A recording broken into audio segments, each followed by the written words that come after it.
Yo, welcome back to the channel. Thank you for 75,008 aliens. I appreciate all of you joining me on this journey into different lore and music and whatever else I want to do on this channel.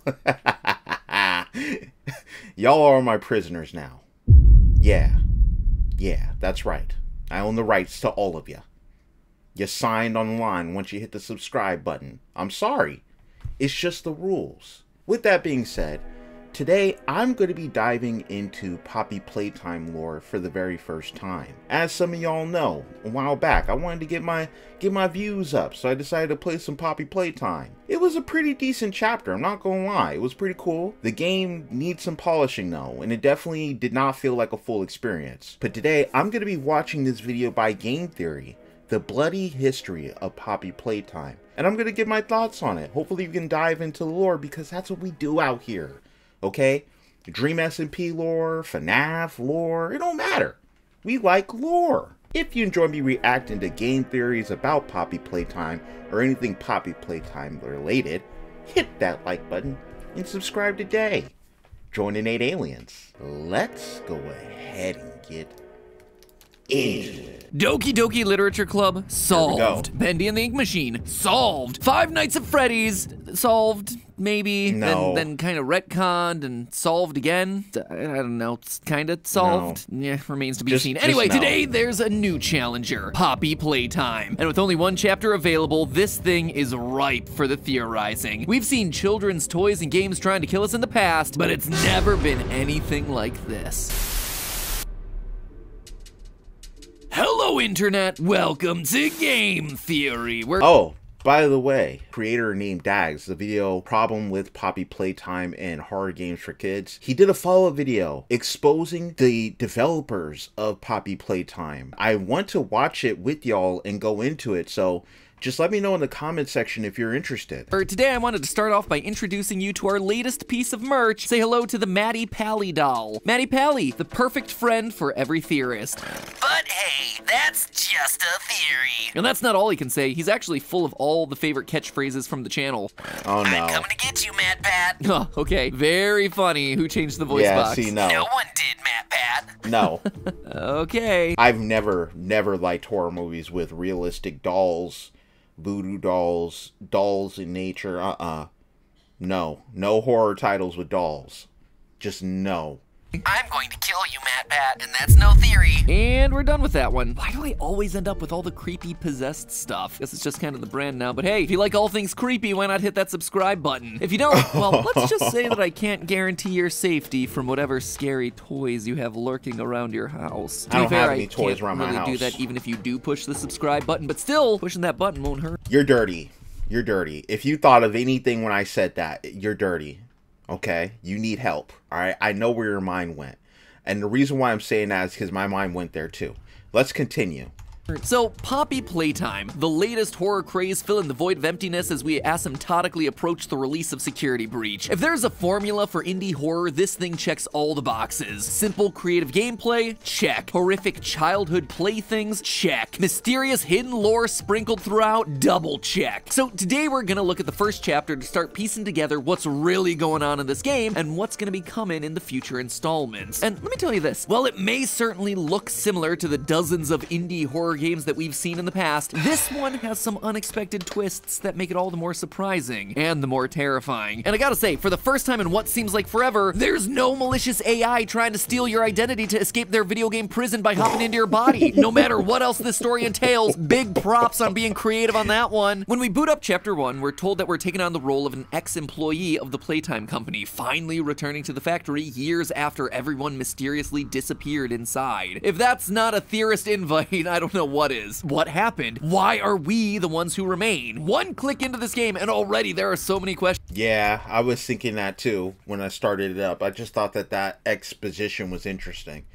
circulating around. So, to start our adventure, we receive a note informing us that these missing employees never actually left the building, alongside a VHS tape that introduces us to the titular character, Poppy Playtime, a doll with hair that smells like poppies, weirdly realistic eyes, and the ability to have actual conversations. She is the first truly intelligent doll in the world. A little girl can talk to her, Poppy gives her answers. Which, gotta say, is a whole lot of red flags right off the bat. Yeah. I've played enough horror games over the years to know that when inanimate objects start talking to you, you start running in the other direction. But, I don't know, it's a game. What else am I gonna do? I'm curious, so off to the factory we go. Right off the bat, we find a giant version of the popular Playtime company mascot, Huggy Wuggy. Huh, those cold dead eyes aren't ominous at all. Sure, nothing bad's gonna come from this guy. Now, watching playthroughs of Poppy Playtime, there is one thing that immediately stands out. Everyone high-fives Huggy. High five. Not me. High five, buddy! Hey! High five, man. Let's go, let's go, let's go. Even me. High five, Huggy. Boom! Apparently, there's just some sort. Not me. Not me. I'm the one YouTuber that did not high five Huggy. I can claim that. I can claim it. It's real. I didn't high five Huggy. I tried slapping him in the face. That's what you get when you stare at me like that when I come into the lobby. Sort of primal reflex in our monkey brains. Nope. Raised hand equals high five. Raised From there, hand we means unlock slap. the second hand of our grab pack. We get to build one of the toys, and look, it's that Muppet reject that we met earlier, except now he's trying to kill us. Oh no, who could have seen that one coming? I mean, to be fair, it is a legitimately terrifying encounter. Once we manage to escape the nightmare by throwing him down into the factory abyss, we see a large flower on the wall, along with all sorts of warnings about why we shouldn't go through that door. But nah, those people clearly didn't know what they were talking about. We plow our way inside and find Poppy herself resting inside a glass case. Without any forethought or concern for our own well-being, we rip open the case because, of course, we do. Do horror games not exist in these universes? We almost died in the arms of this giant Sesame Street reject. Let's just make our presence known to the creepy living doll now. So my theory on this is that I was supposed to. I didn't have a choice. I had to do this. Like,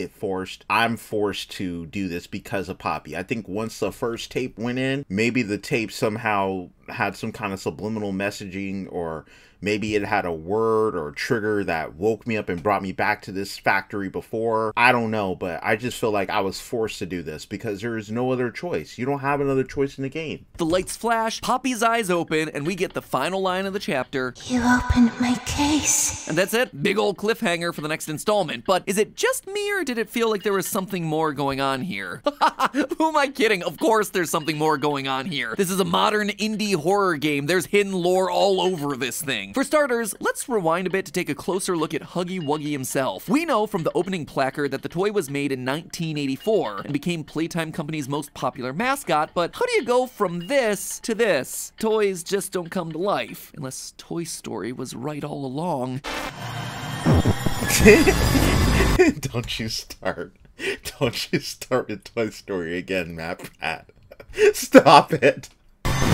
They don't. So what is this thing? Well, for obvious reasons, I immediately jumped to animatronic. But the game actually gives us clues that he's something else entirely. Something even more horrifying than we could have ever anticipated. If you're unfortunate enough to get killed by Huggy during the chase, you get a randomized death screen with a message that ranges from "It's not your time" to "Don't let them inside." But mixed in there is the chance of you seeing one that reads "EXP 1006, isn't he wonderful?" This would suggest that someone is asking us what we think of their experiment. The monster that just killed us. This isn't the only time that we see Huggy referred to by this name either. Throughout the game, we discover VHS tapes with recordings from various factory employees. The last one you receive is simply titled Unknown, and on it, we hear this message. Final log in relation. Experiment 1006. The prototype. Coordination and cooperation is evidently within his skill set, though still missing. Today's events are no doubt in relation to him. We must forge onwards in the name of science, whether those who are beneath us understand it or not. So he's an experiment within the facility that escaped and clearly created an incident within the factory, but this still doesn't explain why I think his creation is different from something like the animatronics in FNAF. Well, in the trailer for the game, we get our first look at Huggy, walking towards us while bits of text flash up on screen. Look, I'm aware too. I'm aware that Huggy can bleed.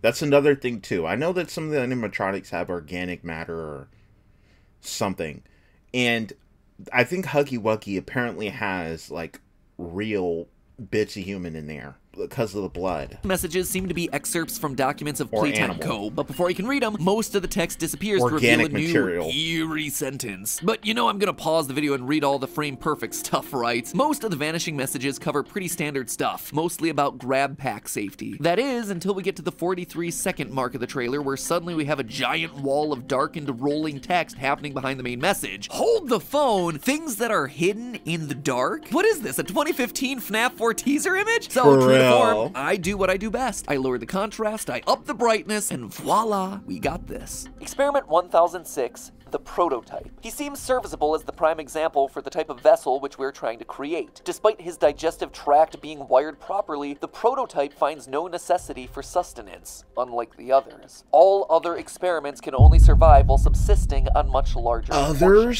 Huggy, as well as these other experiments, has a digestive system. That's not something an animatronic possessed by the soul of a dead child would need. It leads me to believe that Huggy is a living organic creature, not just a stuffed toy turned sentient. Although, if we're reading this right, Huggy just kills for fun. He doesn't need to eat, unlike the others. Plus, if you take a look at the scene... The others, okay? The others. That's like the thing that's freaking me out right now. What other creatures do they have in their freaking playbook to just throw out? where you cause the walkway to collapse, Huggy falls into the factory below, hitting 2 pipes along the way. Notice anything unusual? Here's the before and after shot to make it easy for you. You see, there's blood on the pipes. Yep, Huggy I noticed that. bleeds. He is definitely organic, a literal living, breathing monster. But how are they turning toys into organic creatures? For that, let's actually turn our attention to the perfect toy herself, Poppy. When we're introduced to her in that initial VHS tape, we're told that she's perfect. She has hair that smells like poppies, which, side note, I looked into, and it turns out that poppies don't really have that much of a smell. Unless, of course, you're talking about opium poppies, in which case you're opening up a whole... I thought, did I say something about that? I don't remember if I said something about that, but the whole thing of poppies and the fact that her hair smelled like poppies was something I found very bizarre, because I understand that poppies literally make opium, which is literally a drug. So how are you going to make a children's toy that has hair that's emanating some kind of freaking druggy residue? Whole lot of messed up there. In the olden days, opium was used to relax and help you to sleep. No wonder this thing was a hit, especially with the parents, but I'm getting myself sidetracked here. Anyway, the important part of this ad is that a child can have conversations with Poppy and that she can talk back to give answers, which seems like a strange level of AI for a company that was around during the 1950s and 60s. Unless, of course, she's not an AI. In the teaser for Poppy Playtime, we see a tutorial on how to look after your Poppy doll. Near the end of the video, the voice box gets pulled out and we see that it's dripping with blood. Again, leading me to believe that these toys are actually all organic. But with Poppy, we can actually go one step further and figure out how she's been made organic. You see, the hardest secret to find in Poppy Playtime Chapter 1 is a pink VHS tape right before the final chase. Wait.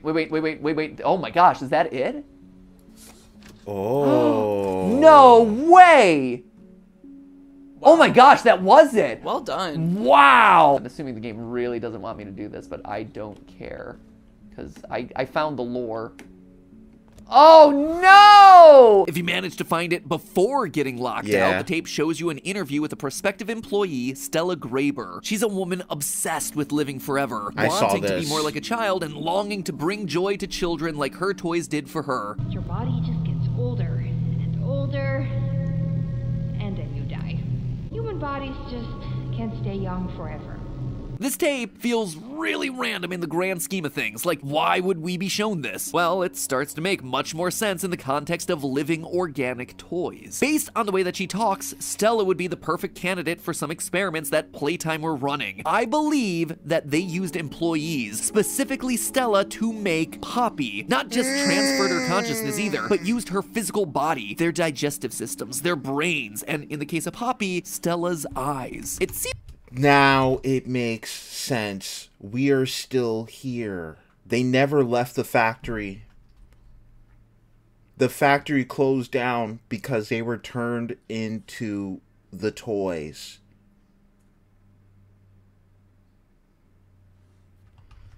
Oh, dang.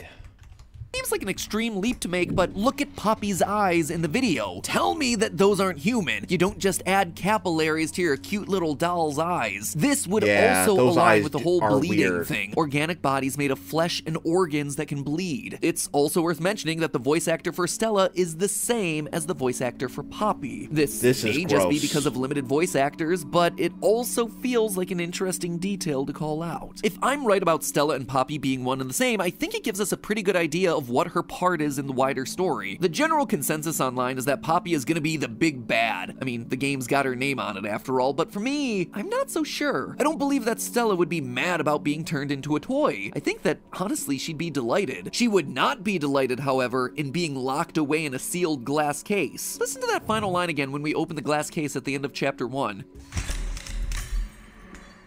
You opened my case. Yeah, she sounds like a confused, but thankful response. By being locked away, she hasn't been able to go out into the world and bring joy to children. It's not much of an existence living inside a tiny box. Believe me, I know, doing this many videos every week, I've become very used to the confined space of my recording closet. Us coming along and freeing her? I think that's gonna be the rescue that she's been longing for. Wait a second, do you still record in the closet, Matt? Stop the cap. Nah, I'm not believing it. I'm not believing it, Matt. You still record in the closet. You got millions and millions of bucks, bro.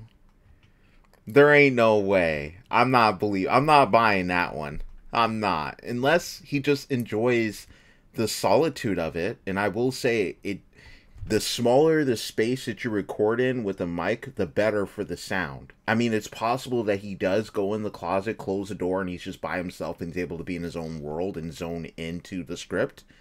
But it's so heartbreaking to imagine someone who has so many resources still deciding to record in that way when you have other options.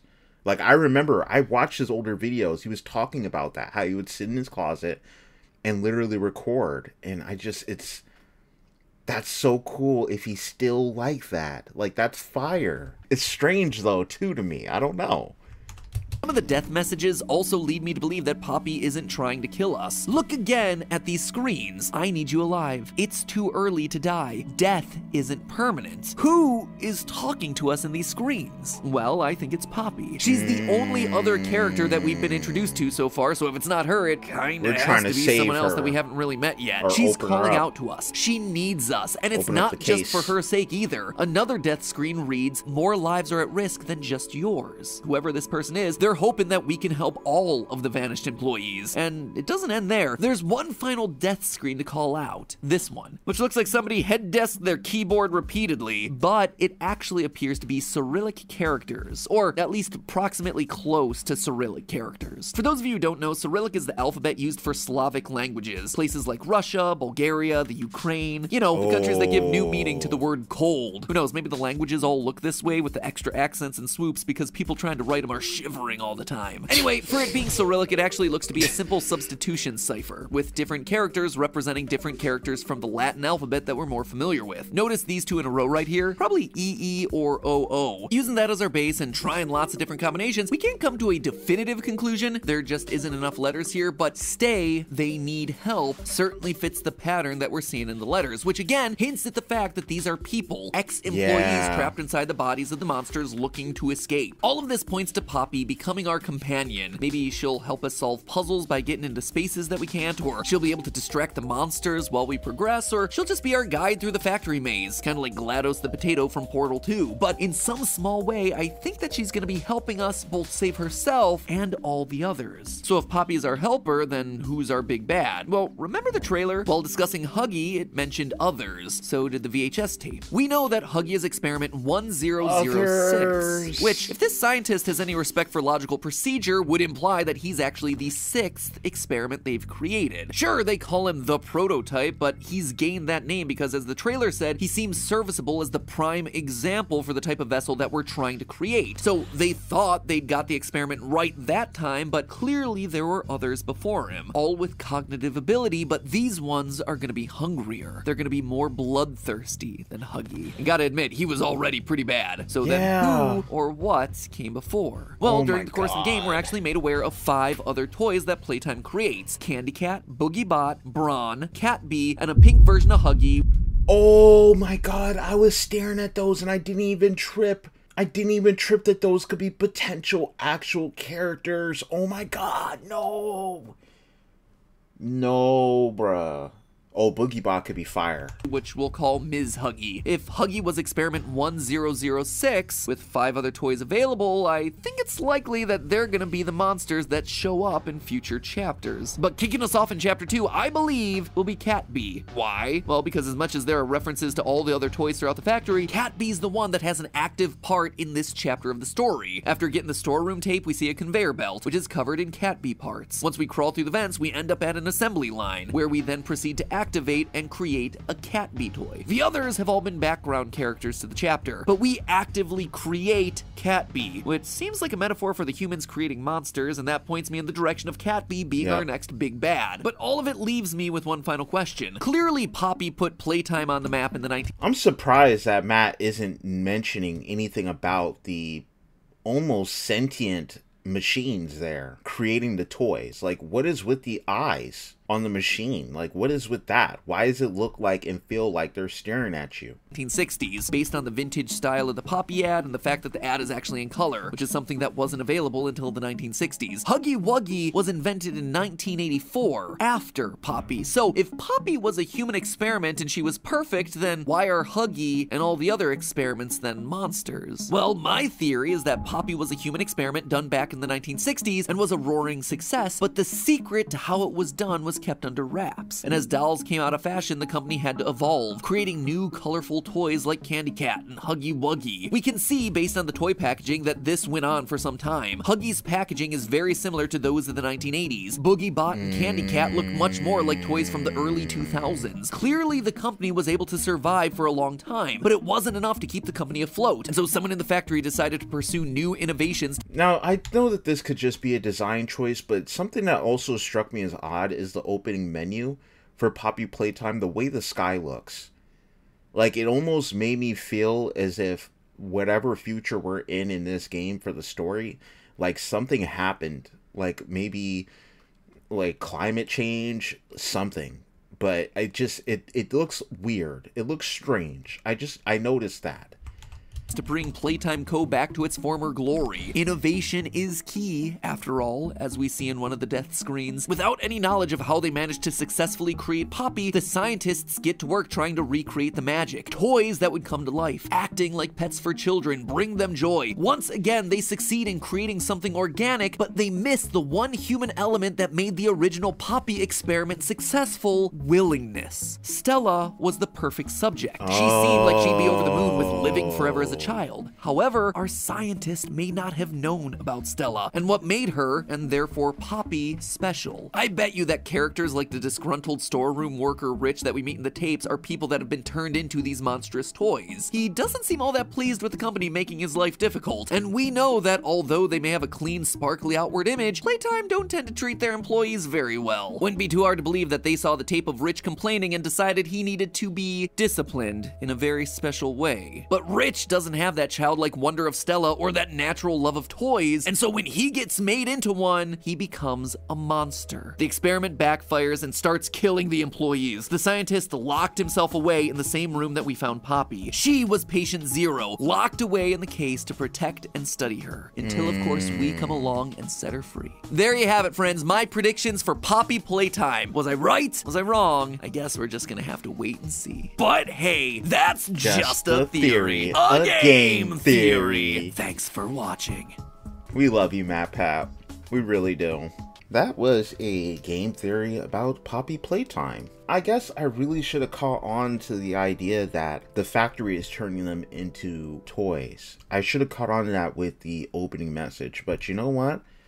I want to know how it's done. But the truth is the chapter 1 didn't really leave that much for people to really speculate on. You know, there are some clues here, some clues there to put some things together. I think that this theory was sound. This is a really reasonable theory. Once again, kudos to Matt and team for figuring this out and narrowing some things down. But y'all let me know what your thoughts are about the Poppy Playtime Chapter 1 theory in the comments section below. And let me know if you want to watch me react to the Chapter 2 trailer, which I still have not seen. I've been kind of waiting to watch that. I'm really hoping Chapter 2 comes out soon. That way I can play it and y'all can enjoy my my frustration dealing with Huggy Wuggy and his entire crew of cronies. I don't even know. If you enjoyed me reacting to game theory about Poppy Playtime, hit that like button and subscribe today. Join Innate Aliens. Thank you very much for watching this with me. I appreciate you all being here. I will see everyone in the next video.